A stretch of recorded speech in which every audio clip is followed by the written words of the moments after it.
potensial untuk mikir begini. Jadi boleh dong, kan itu kan? Karena semua aturan itu jelas tadi. Ada yang menukil kan? Kalau gitu boleh dong ada seperti. Sorry, ini harusnya pakai P yang mana? Ini kan di MK kan kemudian. Jadi kan di waktu itu Pak Mahfud. Keadilan dan segala macam, potensial akan dikuasai. Ya. Intinya kan begini yang terjadi kan? Pagar laut gitu kan? Kan begitu. Lalu ada sertifikat. Nah, kalau ini reklamasi, semestinya proses reklamasi dulu. Kalau memang ini nggak ada sertifikat. Ya, kesimpulannya kayak tadi itu kan ruang yang sedang kita bahas ini kan ruang laut yang merupakan perairan kepulauan. Nah, kalau saya mengacu ke hukum internasional UNCLOS, perairan kepulauan itu kan ada karakternya. Yang pasti adalah betul dia termasuk kedaulatan, ya betul. Tapi memang tidak boleh digunakan atau diberikan kepada individu gitu. Itu udah clear juga. Sehingga dengan begitu, berdasarkan ketentuan tersebut, maka tidak boleh harusnya ada hak milik maupun hak guna bangunan di situ. Itu kesimpulannya berdasarkan ketentuan hukum internasional. Yang kedua, tadi saya bahas juga, memang pernah ada ketentuan-ketentuan yang mengatur bahwa individu, badan usaha, dan masyarakat adat itu boleh menguasai ruang laut. Kan begitu tadi saya ceritakan, itu berdasarkan Undang-Undang Nomor 27 tahun 2007, tetapi namanya HP3 waktu itu, Hak Pengusahaan Perairan Pesisir.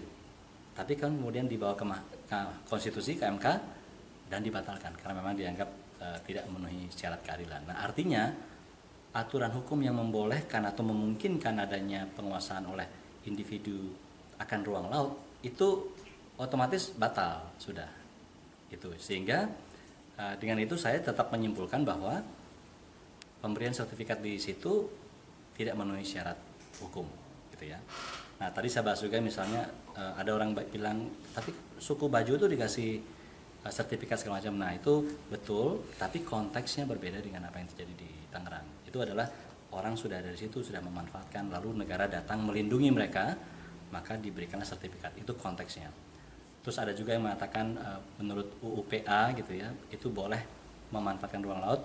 Betul juga, tetapi yang sudah kita bahas tadi juga adalah tetap perlu mengacu pada peruntukannya. Kalau peruntukannya memang berbeda dengan apa yang disertifikatnya, tentu itu salah juga gitu. Jadi saya kira memang terus poin terakhir mungkin yang saya sampaikan, sejarah, hukum segala macam itu jelas harus kita pegang, dan kita harus dibantu dengan teknologi seperti yang kami sampaikan tadi, teknologi geospasial. Kalau memang ada orang mengklaim, oh dulu itu ada tanah kok, atau tanah lalu digerus, lalu sekarang menjadi lautan, maka kita kembalikan, maka kita bisa lihat sebenarnya dengan menggunakan arsip-arsip spasial seperti citra satelit, kita bisa buktikan itu benar-benar pernah ada daratan atau tidak. Nah, setelah kami melakukan kajian itu ternyata memang tidak pernah ada daratan di situ. Jadi kesimpulannya memang tidak pernah ada daratan, jadi tidak perlu dikembalikan jadi daratan sampai dengan nanti memang ada kajian lain yang membutuhkan atau mengatakan memang itu perlu dijadikan daratan. Saya kira begitu. Pak, dari hasil citra satelit tadi ya, sudah terjadi sejak bulan apa, Pak? Citra satelit yang kami teliti itu sejak tahun 76. Tahun 76 kita lihat, kita bandingkan kan garis pantai di tahun itu dengan posisi pagar laut yang sekarang, itu masih jauh sekali itu, ratusan meter. Kemudian tahun berikutnya tahun 82 tadi kita lihat juga masih jauh juga kan, katanya 82 ada sertifikat ya. Kalau kita bandingkan berarti waktu itu pun memang belum tanah gitu ya. Terus berikutnya tentu kita cek juga di tahun yang baru kemarin ini.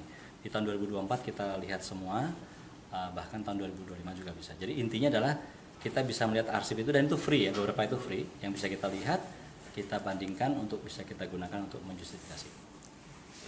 Maksudnya yang dari bulan Juni tadi loh, Pak? Oh gitu, betul. Yang untuk yang 2024 dari bulan Juni kita lihat itu sudah ada pagar sekitar 6 kiloan gitu.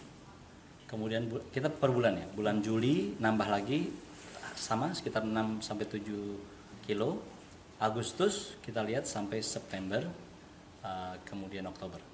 Itu yang kita lihat memang. Jadi kita mau lihat sebenarnya sebelum ini ramai, sejak kapan sih itu sudah ada gitu. Itu yang mau kita lihat. Dan ternyata memang sejak Juni itu sudah ada. Jadi ada kemungkinan mungkin pembangunannya bisa jadi Mei gitu. Tapi kita nggak bisa lihat kenapa, karena citra satelit yang kita download itu tidak semuanya clear, jadi ada awannya. Jadi kita bisa menebak tapi kita nggak boleh mengkonfirmasi karena memang tidak ada datanya. Turun sambil jalan gitu, berarti kan dia tahu ini. Nah kalau sinyalnya banyak itu seperti ini kira-kira. Ya, saya kemudian jadi tahu. Bayangkan yang sebenarnya terjadi kan ini seperti jalan lurus itu kan seperti kayak. Jadi kalau ini Bapak Ibu lihat ini adalah pagar bambunya, gitu ya. Ini adalah garis pantainya di tahun 76. Jadi tahun 76 aja nggak sampai ke situ. Yang katanya tahun 82 tuh ada sertifikat ini terbitkan. Berarti bayangin sederhana aja yang paling kanan dulu ya. Bayangkan tanggal dan bulan tertentu. Kita bisa ke belakang lagi. Nah inilah yang dilakukan untuk melihat perkembangan pagar laut. Itu ya. Nah, Oktober ini itu tadi memantau perkembangan pagar laut. Sekarang yang ketiga adalah memantau perubahan garis pantai. Untuk apa itu? Untuk membuktikan benar nggak itu kan. Nah, yang kita lakukan berarti apa? Kita ke belakang lagi mencari arsip satelit yang tahun ini namanya Landsat gitu ya. Tentu saya waktu itu masih kurang begitu bagus. Tidak diberikan citra satelit yang jadi citra satelit itu merekamnya, mohon maaf ini saya mungkin agak sedikit ke depan dulu ya supaya dapat informasi teknisnya. 5 hari artinya setiap 5 hari dia akan merekam daerah yang sama. Itu artinya temporal itu. Berarti kalau ada perubahan yang hitungannya harian panjang. Jadi kalau mohon maaf ini yang ditunjuk sebenarnya bukan garis merah oranye tapi yang di bawah ini untuk menunjukkan saya. Lalu Agustus itu.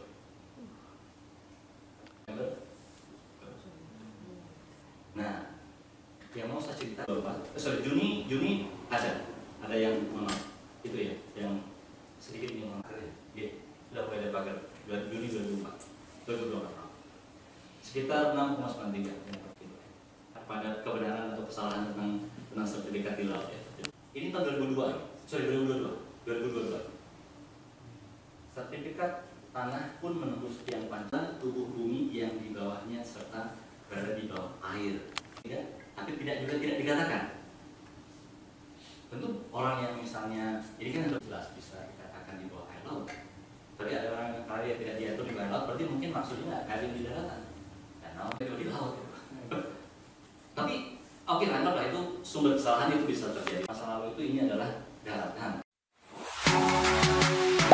Gak sempat baca? Dengerin aja.